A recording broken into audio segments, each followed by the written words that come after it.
Stand by to launch FanStream Sports. 3, 2, 1. Let's start. Hello, sports fans. Welcome to FanStream Sports.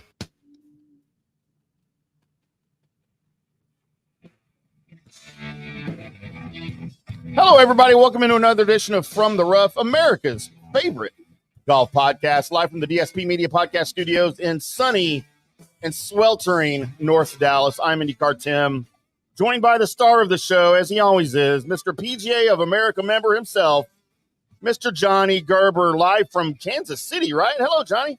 Well, I think we're still in Kansas City. I can't tell. It's been super nice. We had some storms last night, so the high temperature today was about 77 degrees, so it just feels fantastic. It's T-storms, a little AWC today, but the weather's great. Yeah, Kansas City. Kansas City's been treating me real nice. Been playing some good golf and doing some really nice golf schools and stuff like here at Kansas City. So, yeah, great to be here for a few more weeks, a few more months on and off.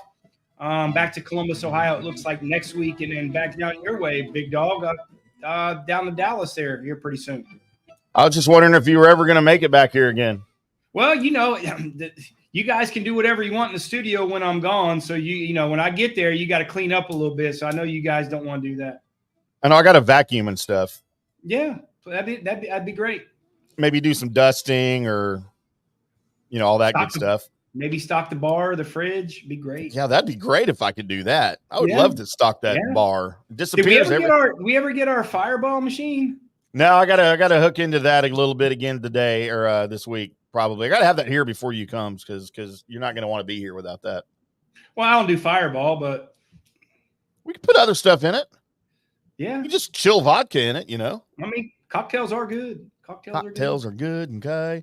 Johnny, we had another first-time winner on the PGA Tour. We seem to be it's an epidemic, I guess, of first-time winners. But that's not always a bad thing because Lee Hodges fired a 67 on Sunday to get to 24 under at TPC Twin Cities for his very first ever win on the PGA Tour. This isn't a guy I don't think that we've talked about like extensively the past couple of years, have we? Yeah, I mean, not really. I mean, he's just kind of I don't want to say journeyman because he's kind of a young guy, but he's ultra talented, played at University of Alabama. In some of that rising program, played with those Davis Riley days, man, and some of those he was a little bit later than JT, but that at University of Alabama with J.C. Wells pumping out a lot of great talent, a lot of good SEC product, playing in that SEC conference, which is a lot of good golf. But if you've kind of followed him a little bit, he's been in contention a little bit, over the last couple of years, and he's one of those guys on the PGA Tour that his stats are really solid all the way through his bag, but he's just not one of those longer hitters, and that's why it a little surprised me this week. I thought this golf course was really set up for the longer hitters. That was kind of predicated why we set up that card. But it just goes to show, man, steady sometimes win that race. The guy didn't make any mistakes, and he led from wire to wire. So, his second round, he had a 4-shot lead after his second round and just continued to play his game. And it just went to show that his game is good enough, even though he's not one of the longest hitters on the PGA Tour. And it's like I said, it's just kind of a weird deal, man, that this golf course lends itself for the big hitters.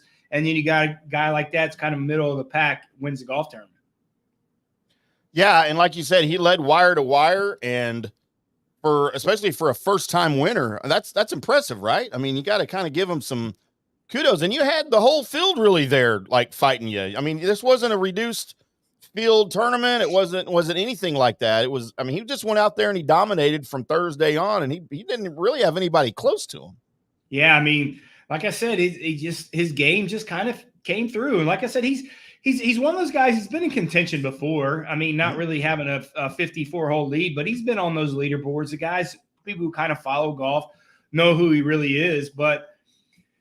It's not, like I said, it's not the golf course that anybody's going to tout this guy to win. I mean, he's more probably apt to be on some cards. I think we may have had him on our card in like Hilton Head, on some of these shorter golf courses. But like I said, man, the guy's super proud.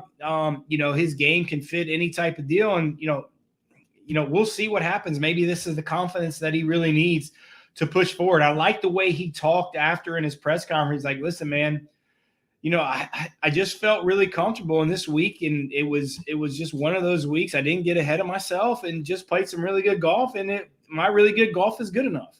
And when you hear like that from somebody like that, that's a good thing.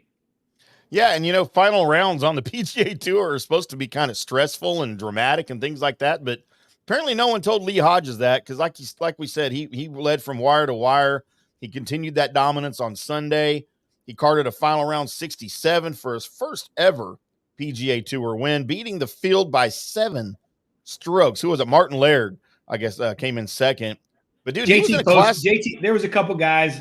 Well, it's a little bit of fool's gold. JT Poston, kind of went for it on the last hole and made triple to finish T3rd, but he was, he had a 3-shot advantage over the second place. You can question all you want JT Poston on. I think he looked at the stat. Was that triple bogey cost him $260,000? Yep, right? Saw that. But you know what? Good for JT Poston. I mean, good for him. He would try to put some pressure, and he certainly didn't think he was going to make a triple. I mean, he 3-putted from 15 feet in front of that green.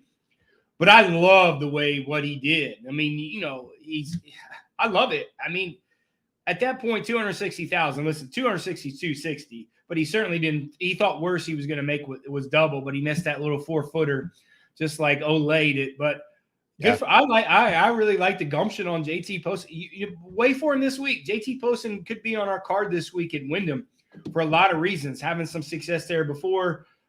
In that type of area, growing up there and playing some really good golf. And I think there might be some retribution for JT Poston maybe this week at the Wyndham.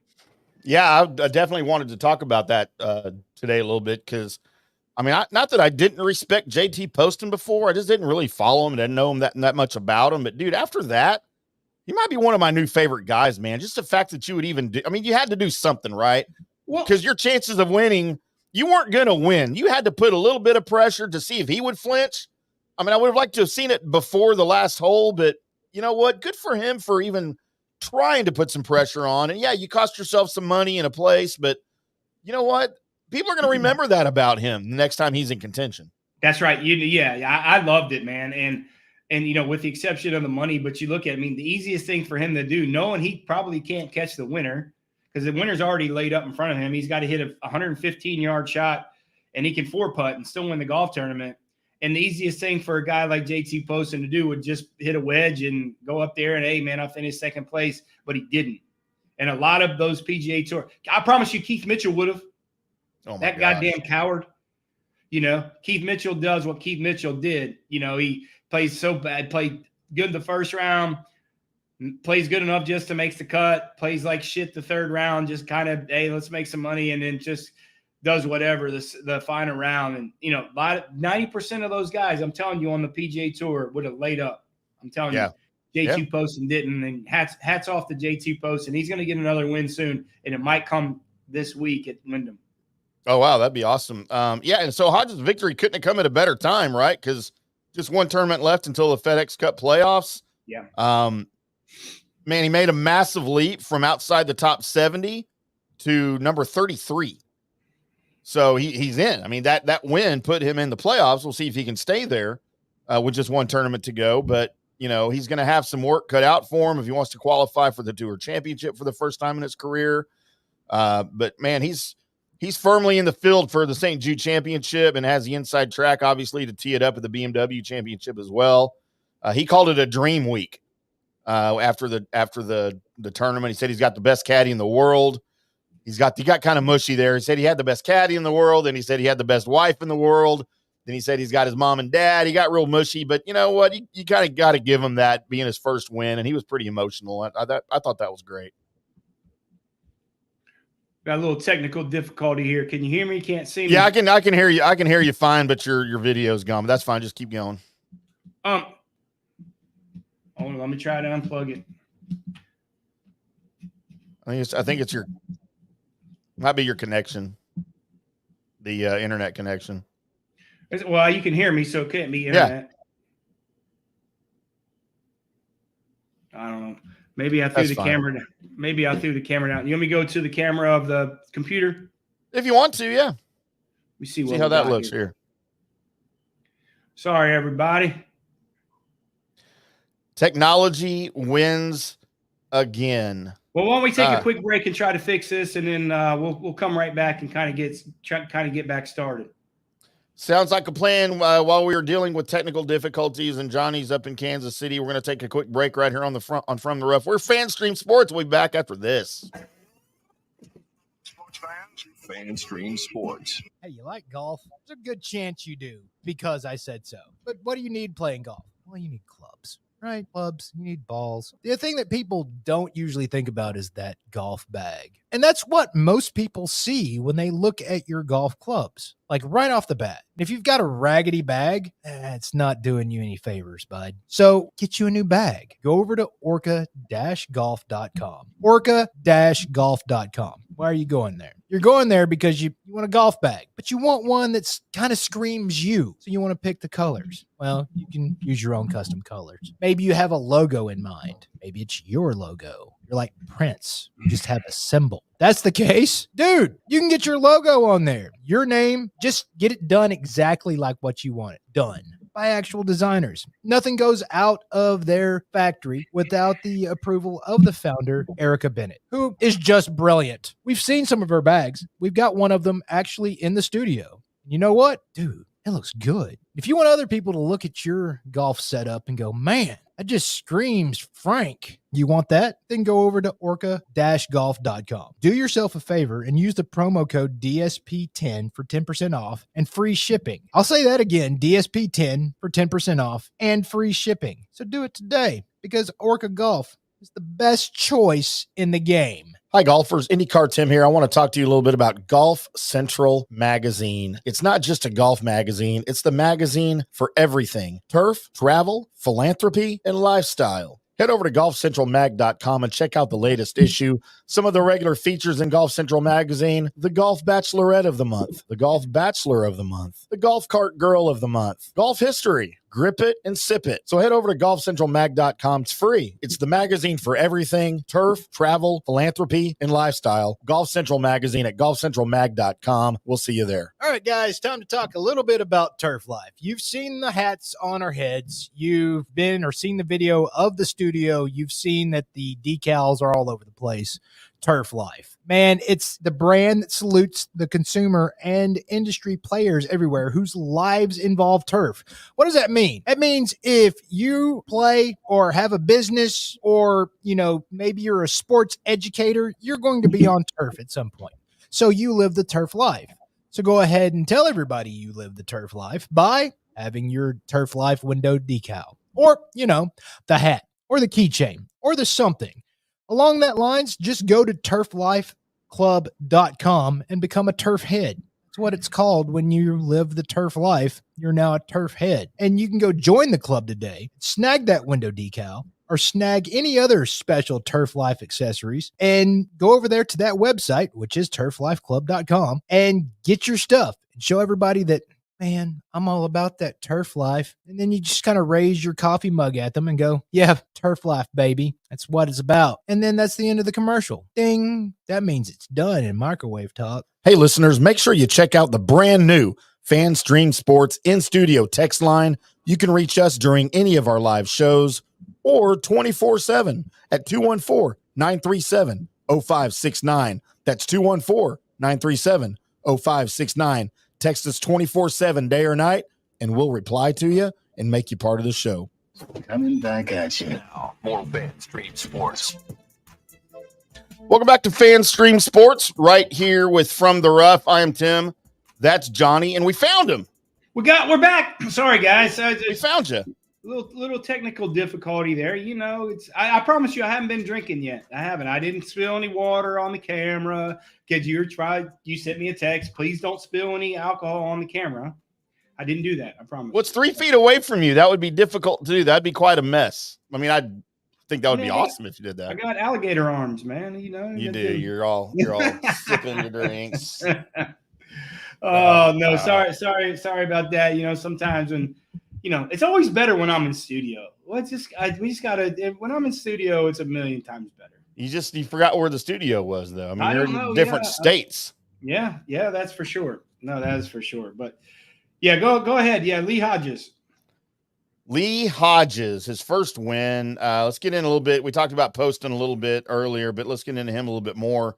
He kind of held his own. He, like we said, he attempted to apply pressure on Hodges there at the end, but a bogey from Hodges on 9 and a birdie from Poston on 10 got him within 5 and gave him a little hope. But just like Hodges did on the front 9, do that blistering approach from, 250 plus on the par 5 12th.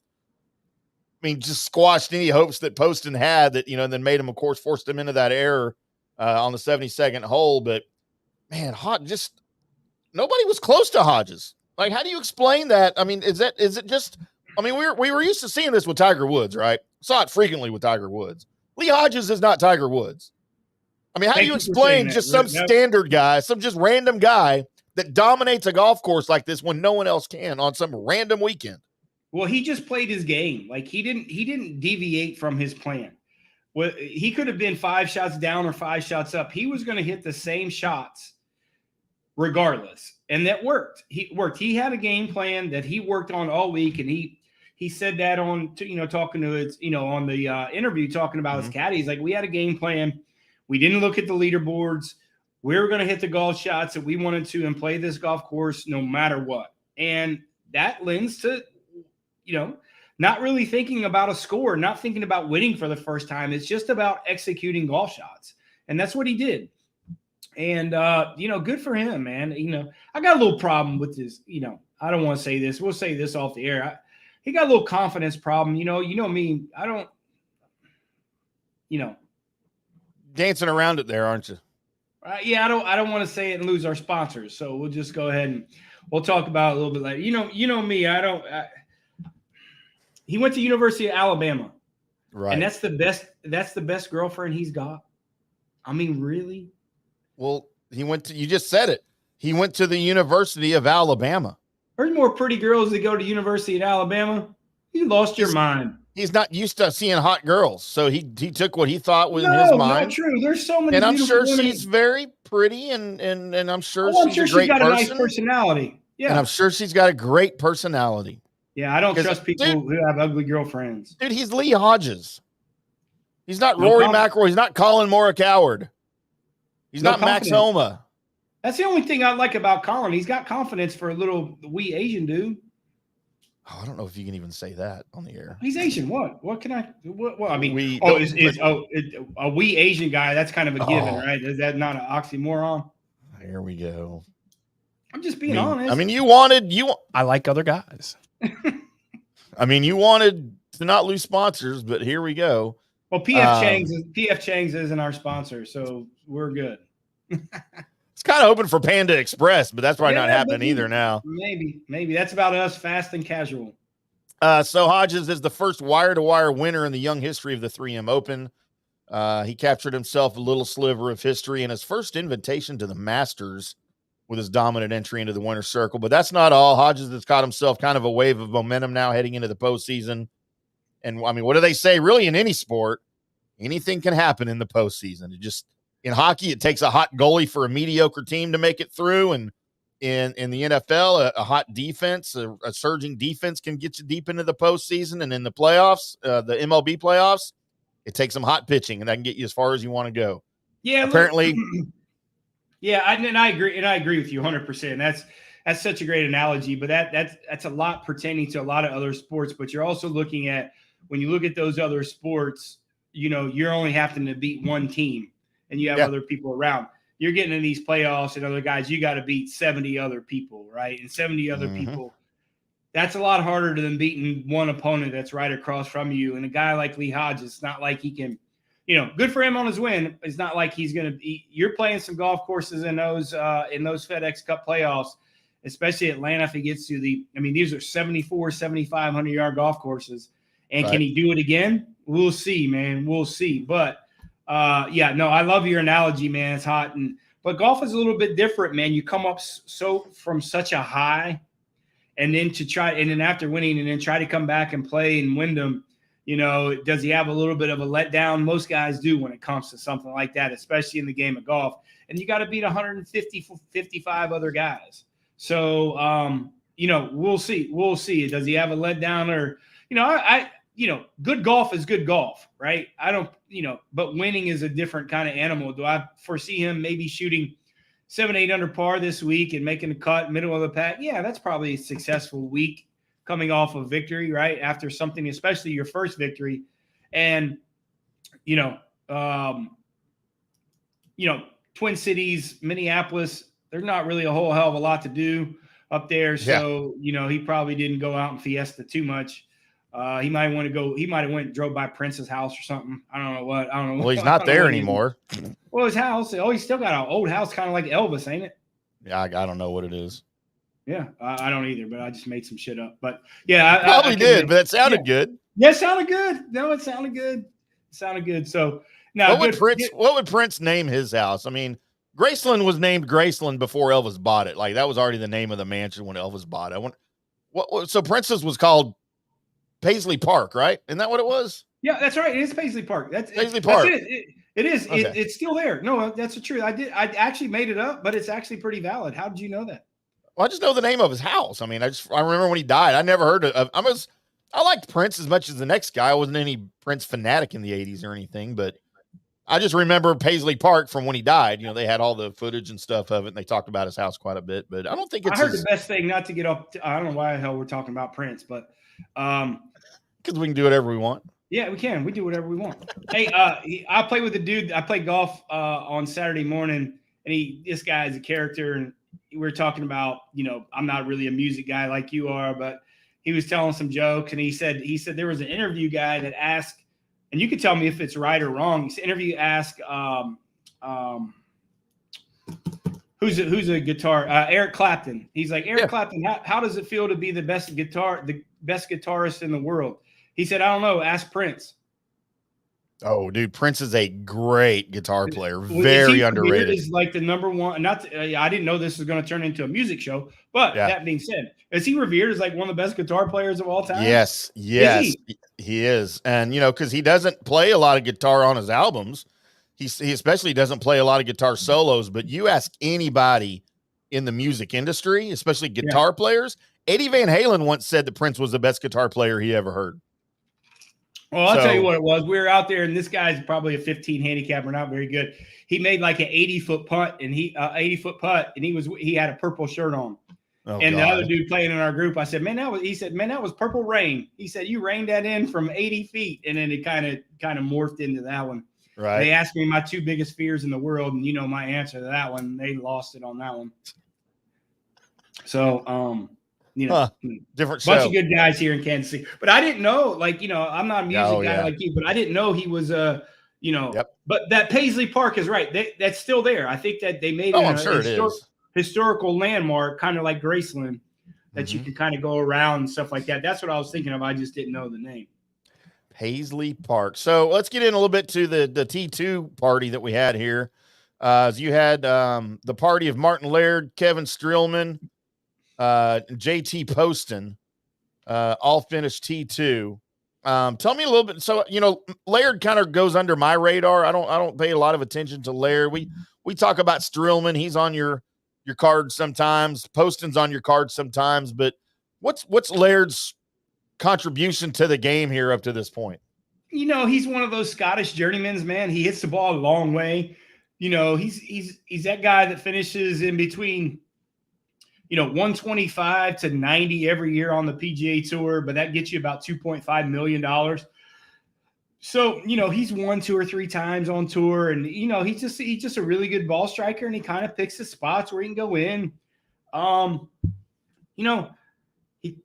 There's a bunch of those guys on the PGA Tour like that. There's more guys like a Martin Laird than there is a Rory McIlroy. Sure. And, and he just pops up. It's helped him probably a little bit. He's an older guy. He's probably, mid 40s now, maybe trying to get ready for the Champions Tour or whatever it may be. He has enough status to continue to play. But again, 125 on the PGA Tour is over $2 million. And if you can do that playing golf, playing 20 events a year, 25 events, I mean, that's a pretty good living if you can get it. And he has the great attribute of he hits the ball very far. Mhm. So, he's going to be there's not really any golf courses that are obsolete for him. So when he can get his starts and get in that little kind of that category where he gets those starts, he's not really playing in the majors. He'll play in, not the big events, elevated field events, but some of these events like these 3Ms, the guy certainly plays well, and he's gonna be in that same spot again. He's gonna miss the FedEx Cup playoffs, but he's gonna finish 100th on the PGA Tour money list. And then going to the defending champion headed into the weekend, Tony Finau, he finished T7 at 15 under. And man, I thought Finau had a great weekend. And I thought that if not for Lee Hodges just out of his mind play, that Finau kind of would have been in the mix, and he might have finished a little bit better, obviously. He's going to be a really interesting case, I think, for the Ryder Cup team. We kind of talked about that last week. He heads into the final week of the regular season inside the top 10 in the FedEx Cup standings, but outside the top 15 in the Ryder Cup standings. So he's in a tricky place. Yeah, I mean, look at some of these guys that maybe, Zach Johnson has to make some decisions on. I'm picking Tony Finau, Ricky Fowler, Justin Thomas. Some of these other guys. I mean, do you take a chance on Dustin Johnson? Right. A live guy, right? Do you pick him with his terrible form? Nope. So I certainly wouldn't think so, but Dustin Johnson's going to have to make some tough decisions there. Do you have the list of the Ryder Cup down? That's not so they're getting 6 automatic and then 6 captain's picks, I believe. I think that's what both sides decided on. Run down the 7 through 15 for me.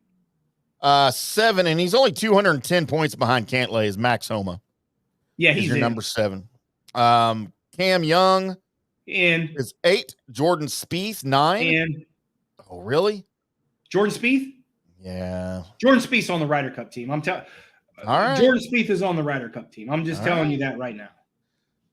Number 10, your guy Keegan Bradley. I think Keegan's out. Number 11, your other guy Colin Morikawa. Man. And number 12, as much as I would like him to be there, I don't think he gets in Ricky Fowler. So I think he'll pick Ricky over Colin Morikawa just by experience. Probably should.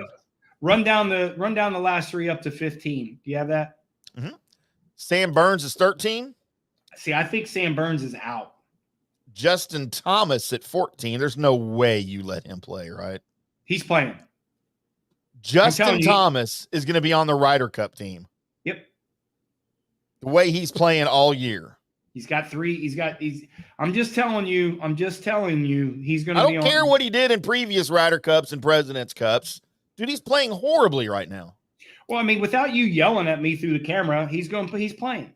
I was yelling at Justin, not you. Okay, he's playing. Who's 15? Denny McCarthy. He's out. Yeah, McCarthy's not playing. He's out like new edition. How about Kitayama, Zalatoris, Harris English, Tony Finau at 19, Chris Kirk at 20. Well, Zalatoris obviously is out. He's hurt. I mean, yeah, he may never play golf again, as far as we know. Yeah, Finau, unless he wins and gets hot in the FedEx Cup playoffs, which I know Zach Johnson kind of likes a little bit of that, who's playing well, that might come into factors there. Tony Finau, he's got to make a big move, I think. To come out. And I love Tony. Listen, I think he's class act. Let me ask you something here real quick. So if Tony Finau was in JT Poston's spot, do you think he lays up? Yeah. I do too. Absolutely. I do too. And that's what I don't like, right? That's what I think. But so would have every other golfer in that tournament at that position. Yeah, maybe Ricky would, maybe Fowler wouldn't have him. Fowler might have gone for it. Yeah, and that's why I think would have laid up. That's why I think he gets picked. So they're going to set this golf course up over. I don't want to get too much. I love Ryder Cup. I love Ryder Cup as much as I love the Masters. I mean, it's for a lot of reasons. There's so many opportunities to make money and gambling and matchups, and I love it. I really do. They're going to set this golf course up over there in Rome that's very short and very tight.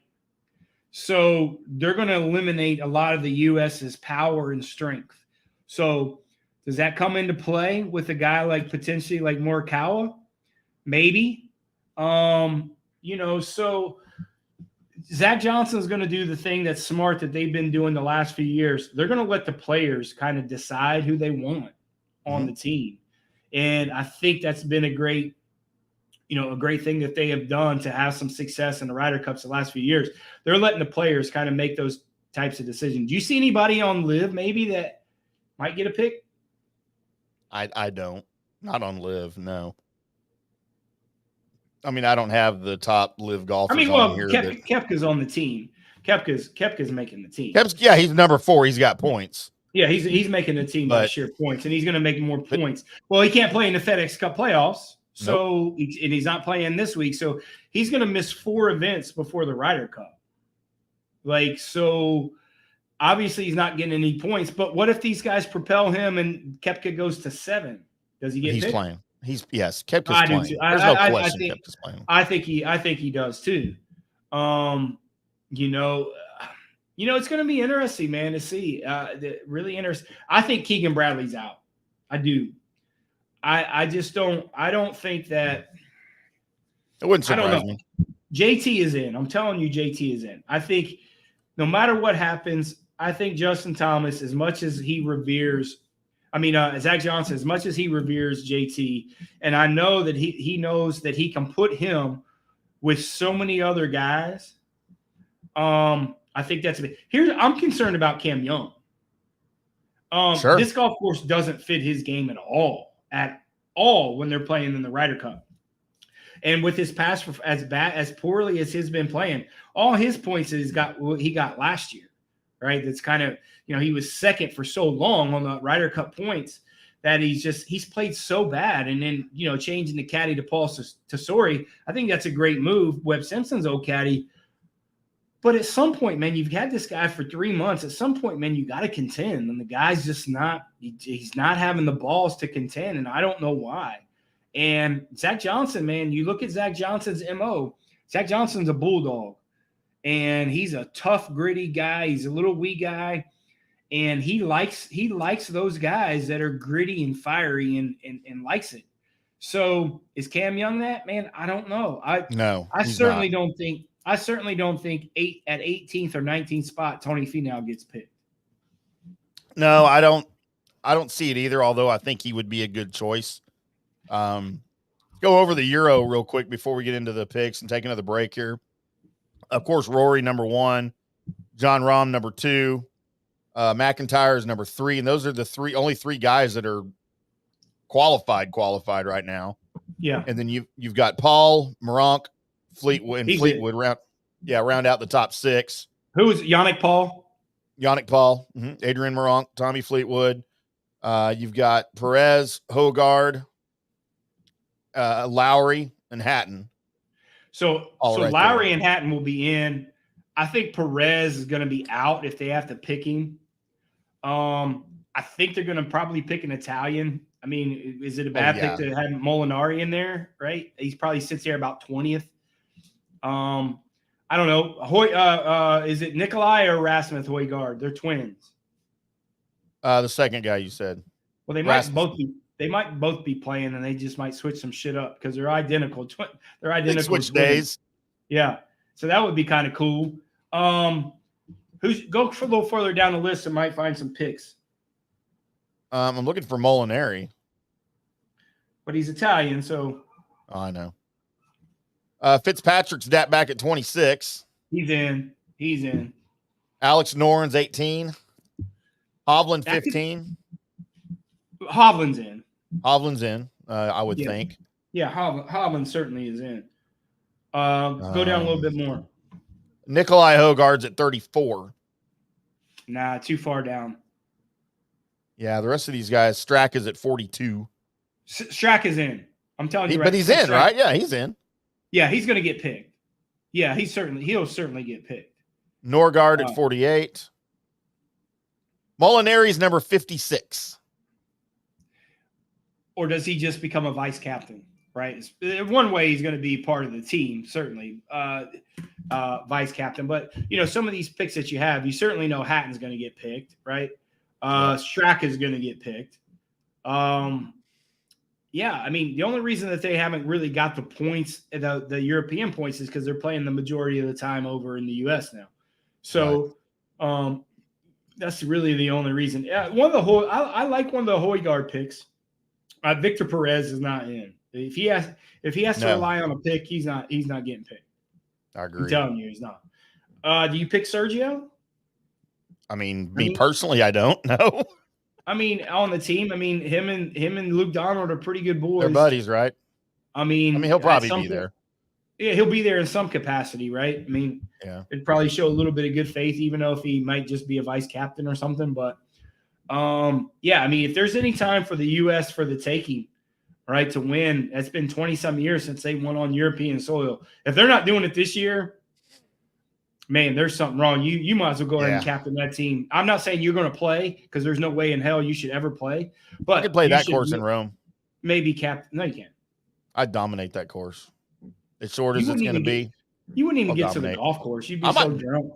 I might even drive some of those greens. The greens aren't 150 yards. They're not. They're a little longer than that. Well, 165. Okay. All right. Fair. I'd have to tee off with my 4-iron. But I could hit it. I would ask you last time you played golf, but it's too damn hot. I could hit it like Jesus. I told you the last time I played. It was 2 weeks ago now, or I guess when I shot the 91. Yeah, it was hot, man. It's too hot there to play golf. It's way too hot. All right, let's take another quick break. When we come back, we're going to get into our some of the other also rans here real quick, and then get into our how Johnny did with his picks and his matchups right here on From the Rough on FanStream Sports. I'm IndyCarTim. That's Johnny. We'll be back after this. Sports fans, FanStream Sports. Hi, golfers. IndyCarTim here. I want to talk to you a little bit about Golf Central Magazine. It's not just a golf magazine. It's the magazine for everything. Turf, travel, philanthropy, and lifestyle. Head over to golfcentralmag.com and check out the latest issue. Some of the regular features in Golf Central Magazine: the Golf Bachelorette of the Month, the Golf Bachelor of the Month, the Golf Cart Girl of the Month, Golf History, Grip It and Sip It. So head over to golfcentralmag.com. It's free. It's the magazine for everything: turf, travel, philanthropy, and lifestyle. Golf Central Magazine at golfcentralmag.com. We'll see you there. All right, guys, time to talk a little bit about Turf Life. You've seen the hats on our heads. You've been or seen the video of the studio. You've seen that the decals are all over the place. Turf Life. Man, it's the brand that salutes the consumer and industry players everywhere whose lives involve turf. What does that mean? It means if you play or have a business or, maybe you're a sports educator, you're going to be on turf at some point. So you live the turf life. So go ahead and tell everybody you live the turf life by having your Turf Life window decal or, the hat or the keychain or the something. Along that lines, just go to turflifeclub.com and become a turf head. It's what it's called when you live the turf life. You're now a turf head. And you can go join the club today, snag that window decal, or snag any other special Turf Life accessories, and go over there to that website, which is turflifeclub.com, and get your stuff. And show everybody that, man, I'm all about that turf life. And then you just kind of raise your coffee mug at them and go, yeah, turf life, baby. That's what it's about. And then that's the end of the commercial. Ding. That means it's done in microwave talk. Hello, golf friends. It's IndyCarTim from the Rough. I want to take just a minute here and tell you about our new friends over at Orca Golf. They make high-quality PGA Tour grade golf bags, and they're the best in the business. They're the real deal. They're the best bags I've ever seen. They even designed a bag for the Golden Bear himself, Jack Nicklaus. Head over to orca-golf.com and pick up a great bag from their catalog, or let them customize one just for you. You can use your own custom colors, your own logo, you name it. You work with actual designers, and nothing goes out without the approval of founder Erica Bennett. She's just brilliant. Visit orca-golf.com. That's orca-golf.com. And use our promo code DSP10 for 10% off and free shipping. Do it today. Orca Golf, best choice in game. Guys, let me tell you about Bay Area Modern Medical Center. Are you experiencing low sex drive? fatigue, hot flashes, moodiness, and you just don't feel like you have the vitality you once had? You're not just getting old, it's likely low testosterone. Studies over the last 20 years show a shocking decline in younger males aged 16 to 39. Older men have seen a sharp decline as well. Do something about it. Go see my friend Christopher Lugo at Bay Area Modern Medicine. Testosterone replacement is not a frivolous treatment. It takes a professional, targeted approach that focuses on total body wellness, vitality, and emotional stability. Not a one-size-fits-all approach like many clinics use. They will monitor your blood work and adjust your treatment as needed for optimal results. Call 844-977-3477 or go to BAMMC.com. Hey, listeners, make sure you check out the brand new FanStream Sports in-studio text line. You can reach us during any of our live shows or 24/7 at 214-937-0569. That's 214-937-0569. Text us 24/7 day or night, and we'll reply to you and make you part of the show. Coming back at you now. More FanStream Sports. Welcome back to From the Rough right here on FanStream Sports. I'm IndyCarTim. That guy over there is Johnny Gerber right there.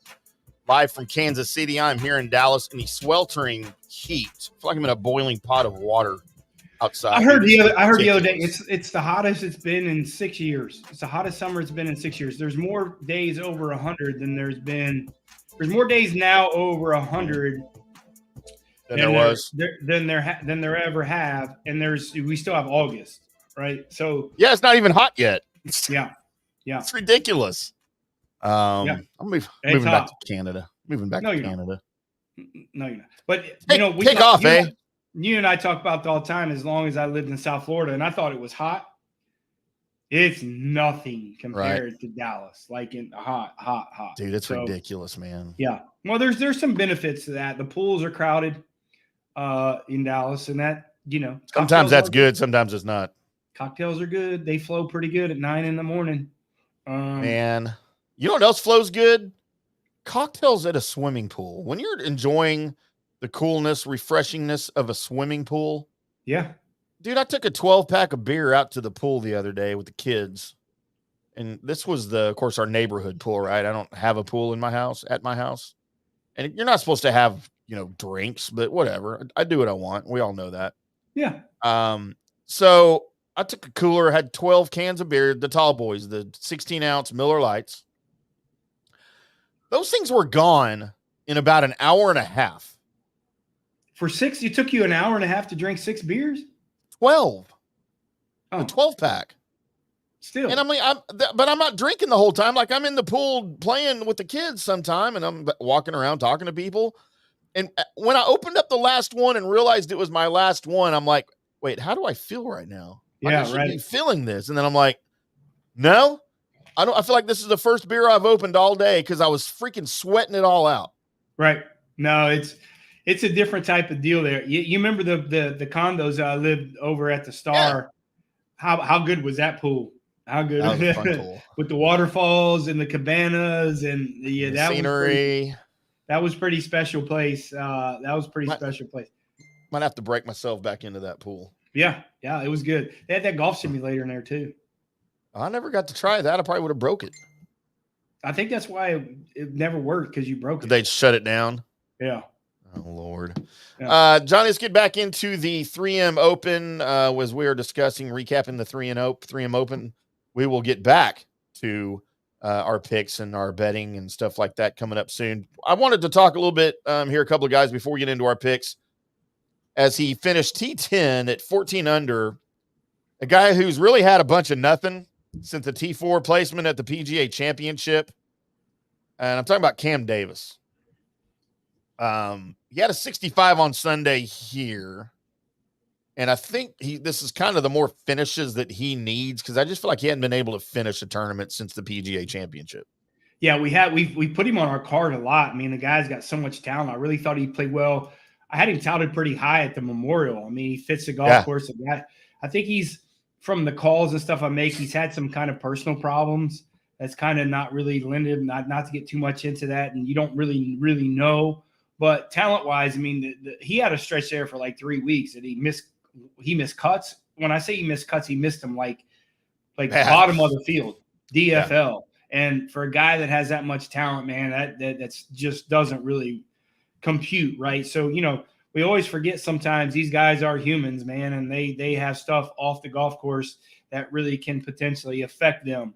So I think Cam Davis kind of fit in that mold. And, is he going to play well? He might have some really good fall stuff. It's not President's Cup season. So he's going to get some field events later on in the year that could potentially dominate to get his game back on track. And, if it is the personal things that I heard of, hopefully he's able to kind of get past that. He's one of the good guys. Everybody likes him on the PGA Tour and certainly has extreme talent. Yeah. And, again, not knowing his situation, it would make sense for him to be going through some personal things because the last 5 years, he's kind of improved. He's shown improvement each and every year with his game. This is the first year really since he's been around that he's taken kind of a step backwards. And he really looked like he was on his way before this year to trending like a consistent top 20 player in the world, maybe. But with this year, the way he's played and whatever he's going through, maybe that's not the case. Yeah, he was one of those guys that I know for a fact that got thrown some pretty good candy to go join Live and didn't do it. Right. And especially with his ties with Greg Norman. So, I don't know. We'll see. Hopefully, like I said, the guy's got extreme talent.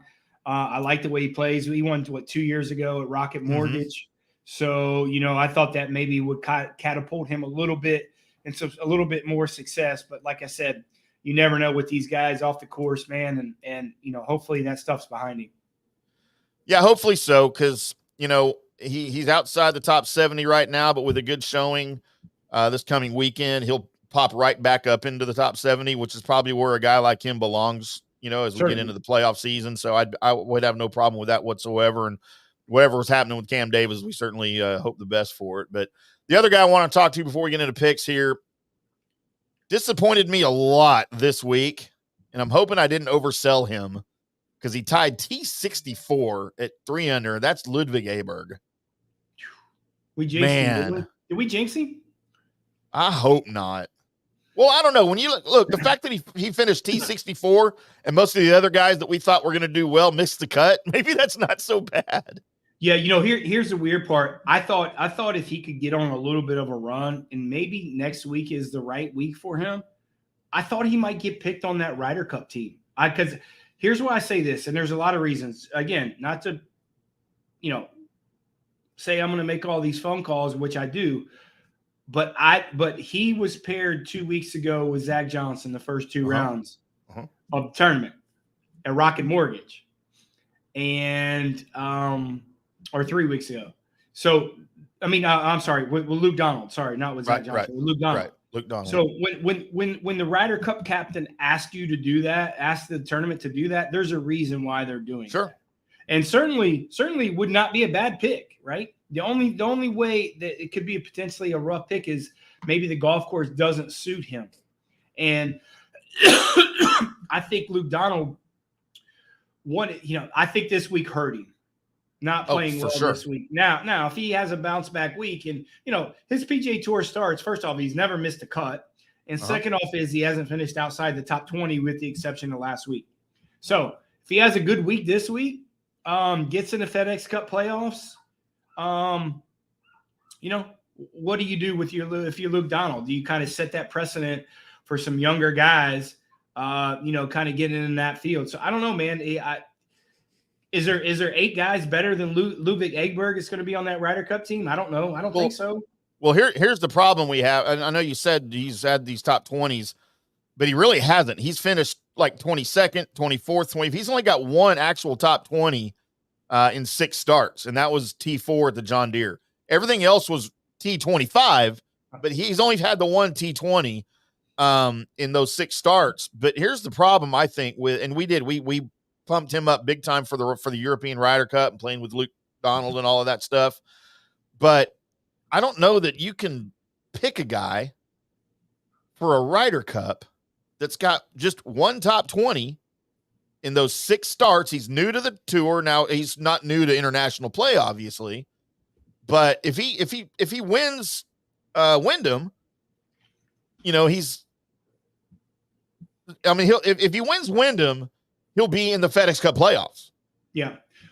Go ahead. Sorry. Go ahead. No, go ahead. You're good.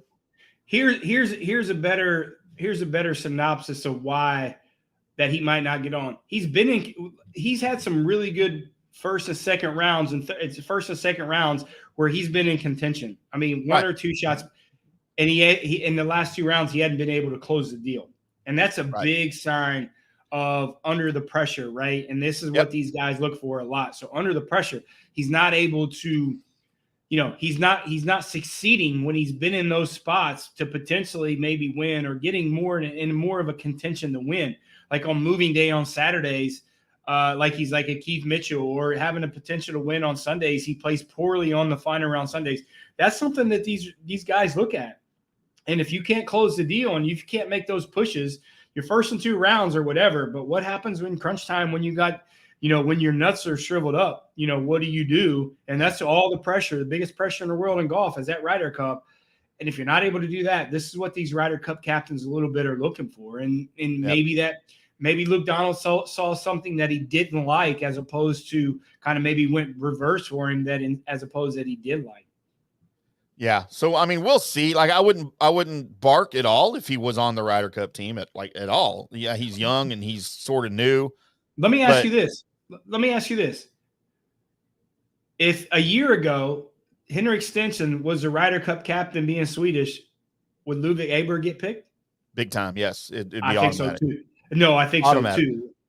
Yeah. Right. So so it's kind of interesting. It's kind of interesting to kind of think that way. But you know, if Henrik Stenson's still on that, is still the captain of the Ryder Cup, Ludvig Åberg's on that team.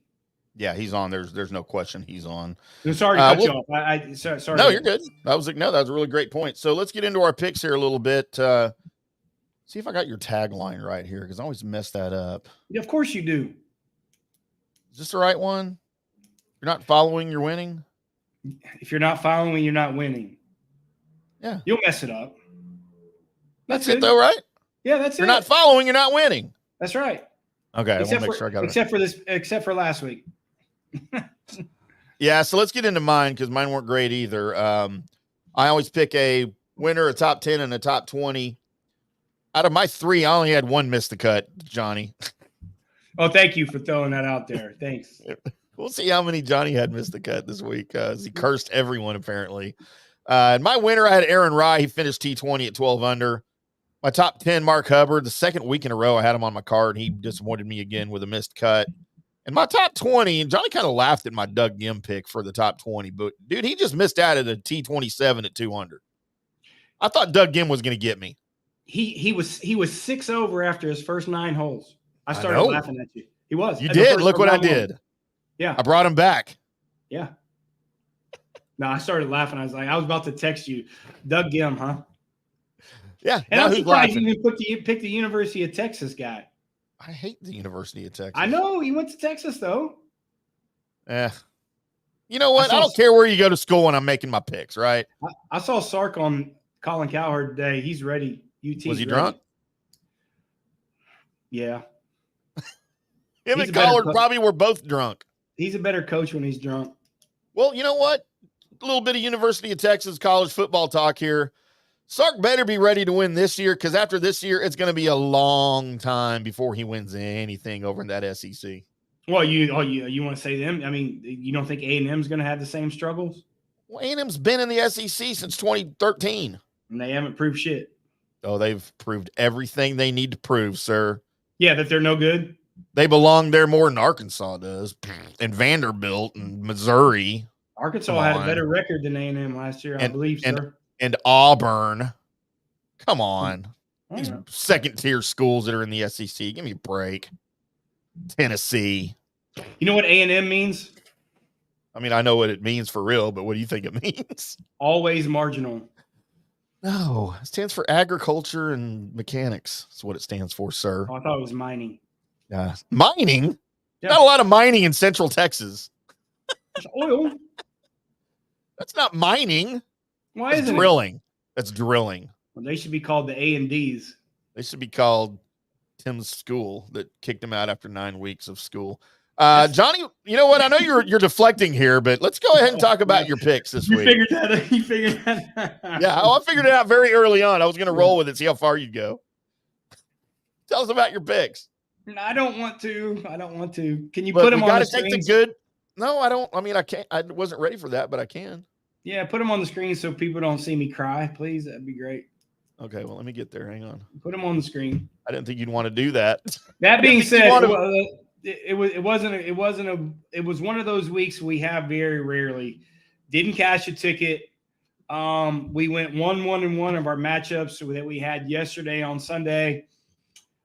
Just a rough week, guys. I mean, I'll be honest with you. After the great week we had with the winner of Ashtabula, just another one of those weeks. As soon as Tim puts it up, so I'm getting there. All right, give me a minute. We'll go from there. But yeah, I mean, as you guys see, Ludwig Aberg T63 -3. 1, 2, 3, 4. Well, Cameron Champ didn't start, so that didn't help us. No. So 2, 4, 5 of our 8 picks missed the cut this week. One withdrew. Yeah, we might as well call it 6, right? So that's just kind of. I knew we were in trouble when Cam Champ didn't start, so we were kind of behind the 8 ball as it is. But if you looked at it like that, it is. Taylor Pendrith might not be on the card for very much longer. He might make that list. I told you. He might make the list, but Higo almost got there. He played well the first couple rounds, played terrible in the third round. Almost got there for us to finish at T13 at -13. But again, guys, just a terrible week. And we'll take. I got big shoulders. We'll take the good with the bad. And we were 1-1-1 yesterday in our matchup. Still not great. So apologize for everybody. We have those weeks. But if you look at overall in the year, like we say, you got to play the system. We're going to have these weeks, man. If we didn't have these weeks, you guys would never have me on this air. I'd be out in Vegas being hired by whoever wants to hire me, handicapping these golf and setting these lines. But fortunately for everyone that you do. Again, not a great week. Overall record on our matchups after yesterday, 69, 23, and 7, which is unprecedented. And after losing $800 and some dollars last week, we're still year to date plus 71-20, and that's not great compared to the last couple of years. But we still have a bunch of tournaments left. Get ready for that Ryder Cup, guys, because I love Ryder Cup week with our matchups. And we're going to maybe double up, and I'm going to press a little bit of the issues with some of this Ryder Cup stuff. But still a lot of golf. And our year to date is in January 1. So we still have till December to kind of catch up a little bit. We're not going to beat our record like we did last year of over 70,000 units. But we could probably get in that double-digit mark. I'm not going to slow down. I'm going to keep pushing, going to keep putting out there what I believe that are winners, and they are winners. And like we always say, follow the system. Whether it's $1, whether it's $5, whether it's $100, it doesn't matter. Play every week. And there you go. Got a tickle in my throat. Know what's going on here.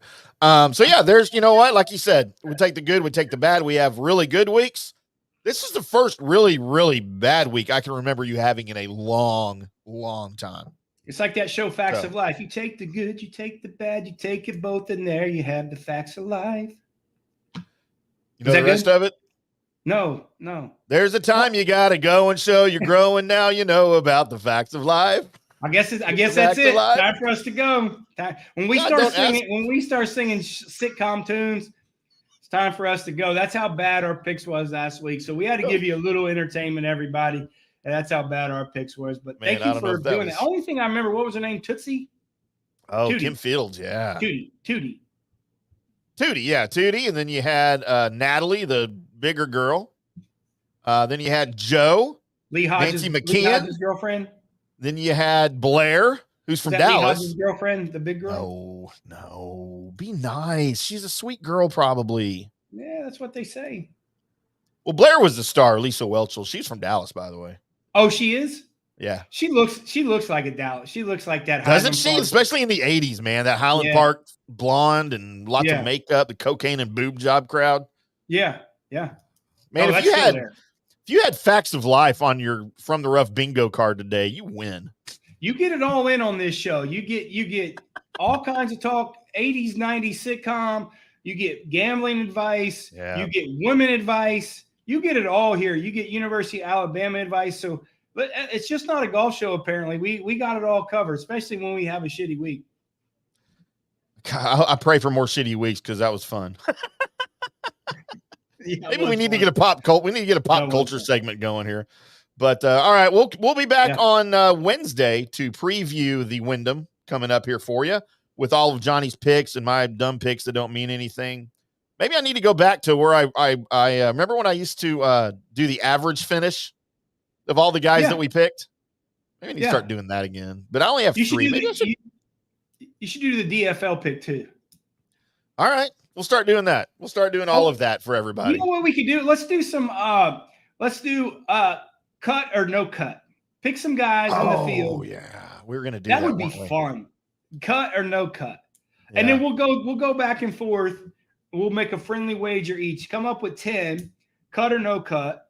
Yep. That's not on our card, right? That's obviously not on our card because you're going to get the card first.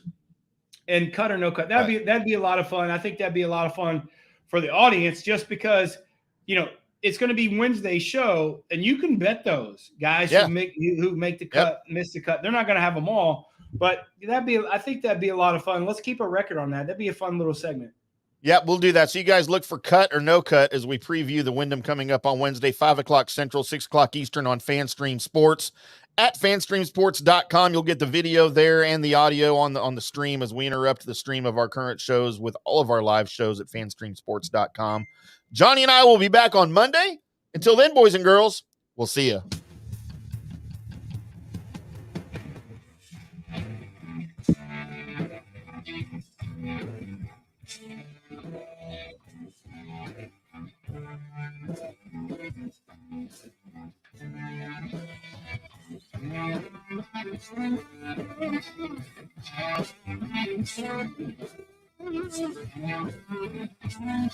Thank you.